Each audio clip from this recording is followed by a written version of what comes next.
Mesdames, Messieurs, la cérémonie commémorative du centenaire de la bataille de la Marne, baptisée Sans lui, sans drapeau, sans héros, commence ici par l'hommage au héros de Tarn-et-Garonne, le lieutenant Léon Bourgeat.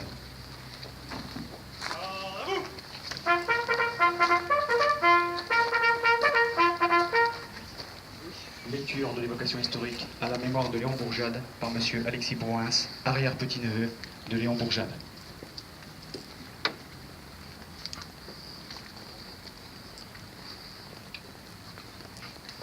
Hommage à Léon Bourgeat. Léon Bourgeat, né le 25 mai 1889 à Montauban, numéro 20 de la rue de la Comédie à l'hôtel Bourgeat, où se trouve la plaque commémorative.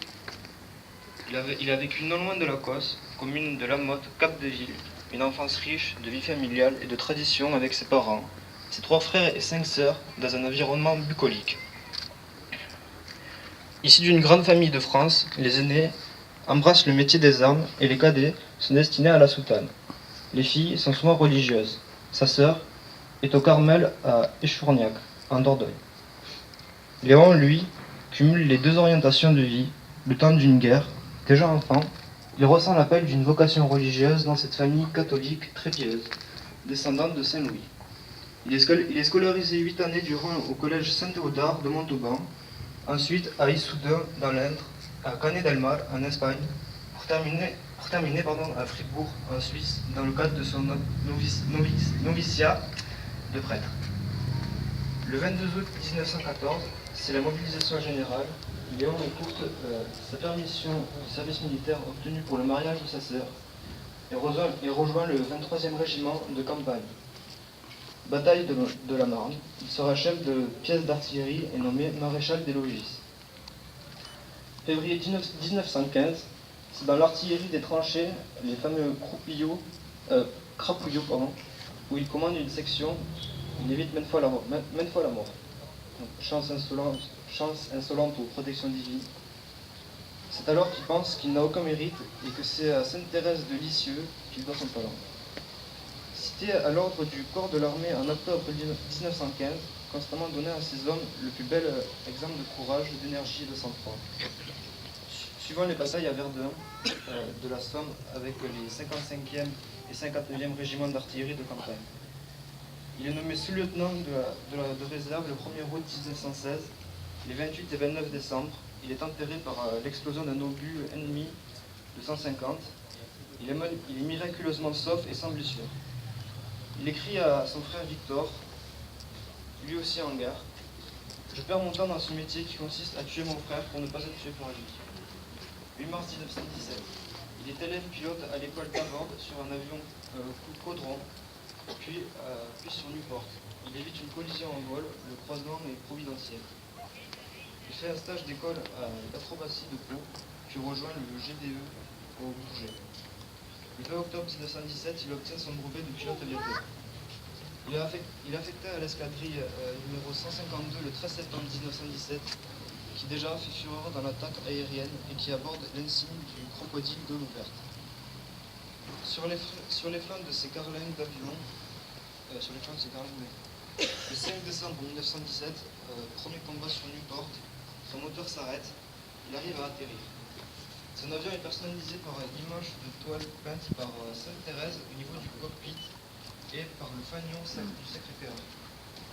De 1915 à 1918 seront distribués aux soldats et à la population 12 millions d'insignes, 1,5 million de fanions, 32 000 drapeaux par l'œuvre du Sacré-Cœur. Le général Pétain, chef des armées, fait interdire tout acte à caractère confessionnel.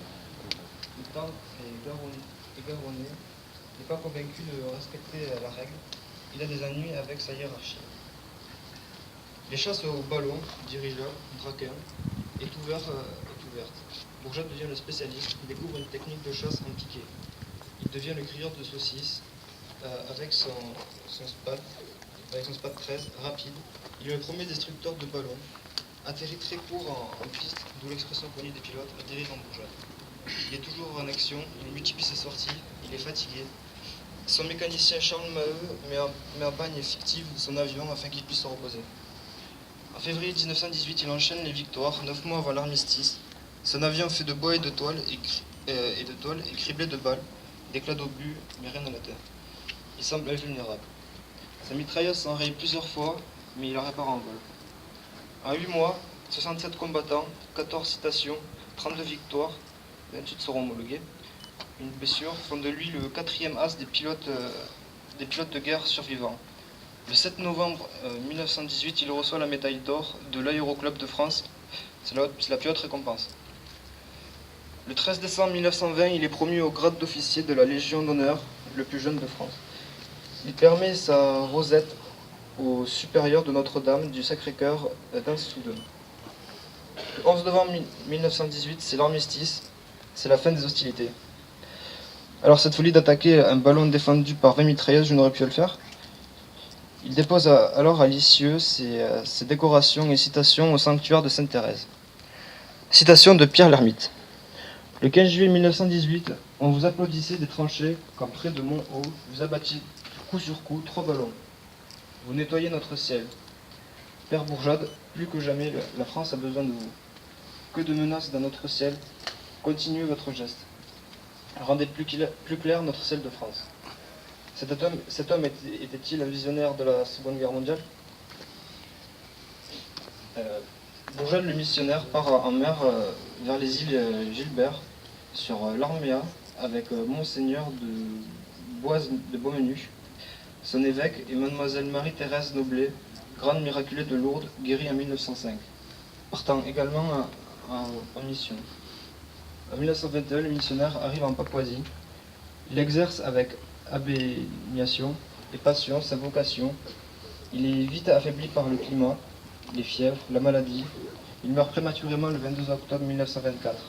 Les autorités australiennes recouvrent de leur drapeau son cercueil. Sa dépouille est escortée par un détachement de militaires australiens. En 1925, le vaisseau français Adelbaran se détourne dans la route pour lui rendre les honneurs militaires. Bourjade, un héros, oui, mais ordinaire, effacé, fuyant les mondanités, il refuse les propositions d'avionneurs pour être leur pilote d'essai, avec de fortes rémunérations. La renommée qui grandit autour de lui n'entame en rien sa modestie, il est vénéré de tous. Soldat, pilote dans de nombreux pays. Apparemment, les anges sont avec lui, disent-ils, malgré cela. On n'entendra jamais se prévaloir de ses victoires. Héros de guerre et de l'Évangile, quelques mois après sa mort, Jean Mermoz, qui a bien connu Léon, a eu une grave panne durant une de ses traversées de l'Atlantique du Sud, qui lui a assuré une perdition en mer. Et bien qu'athée, il adresse une prière à son ancien collègue Bourjade. Il peut être in extremis sur la plage du Sénégal.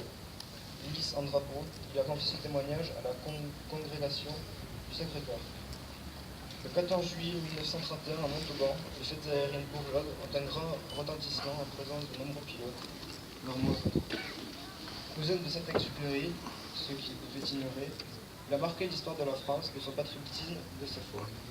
Nous retiendrons encore de lui le militaire, son engagement patriotique, l'héroïsme et de ses exploits religieux. L'amour qu'il vouait à sa famille, sa dévotion, sa grande humilité, ou encore sa vertu.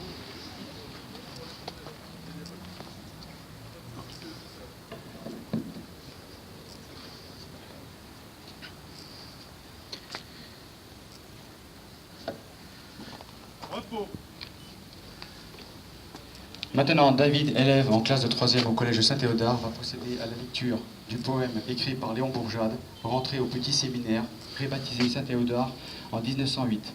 Il y suivra sa scolarité de 1997 jusqu'en 1905 à la classe de 8e, jusqu'à la classe de terminale.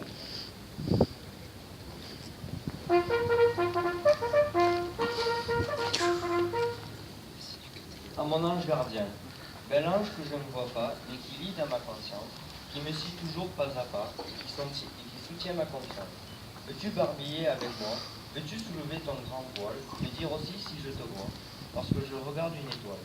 Vu que j'enfonce dans mes yeux mes 2 poings pour que ma prière monte fervente et pure aux cieux, dis si devant ma paupière, tremblant à mon rêve d'enfant, c'est ton image qui scintille, dans mon pieu recueillant, dans la douce clarté qui brille. Mon regard est calme et profond, mon visage n'est qu'un sourire. Dans ses yeux, je vois jusqu'au fond de son cœur si bon que j'admire. Mon âme, comme un lac désert, dont l'eau limpide et reposée, laisse contempler l'azur clair, doit être encore immaculée. Et cette image est tout à fait l'ange de celui que j'aime, l'exact et fidèle portrait, celui que je rêve moi-même.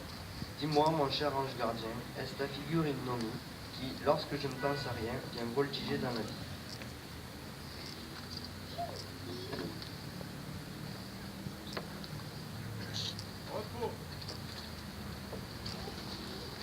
Nous allons honorer la mémoire de Léon Bourgeade par un dépôt de gerbes et un dépôt de fleurs. En avant.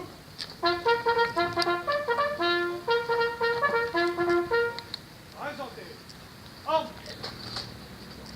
Dépôt de gerbes pour le général de brigade aérienne Godard, accompagné de M. Étienne et de M. Roens, arrière-petit-neveu de Léon Bourgeade.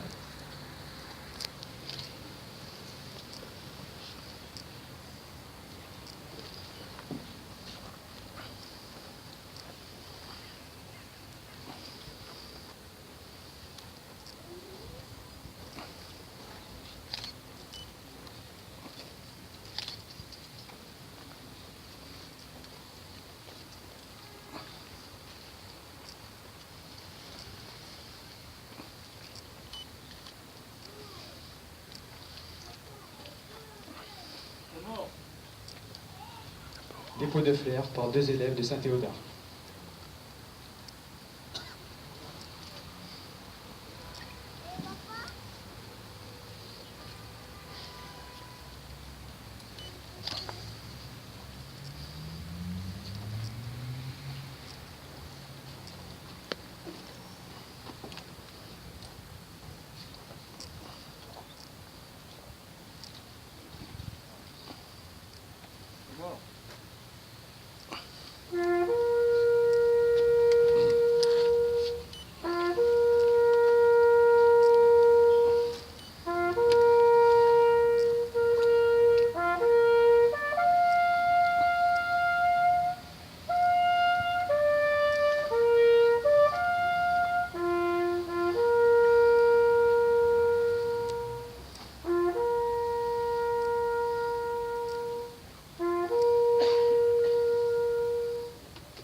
Reposez. En. Repos. La première cérémonie de la Sans Ville, sans drapeau héros est maintenant terminée et je vous invite à rejoindre le parvis du théâtre Lame de Gauche. En avant.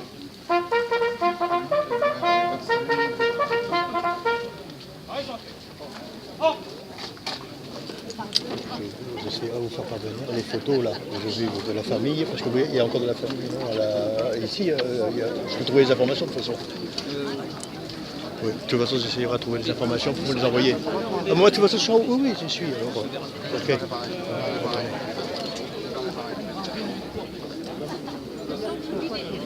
Oui, il faut que j'aille filmer là-haut.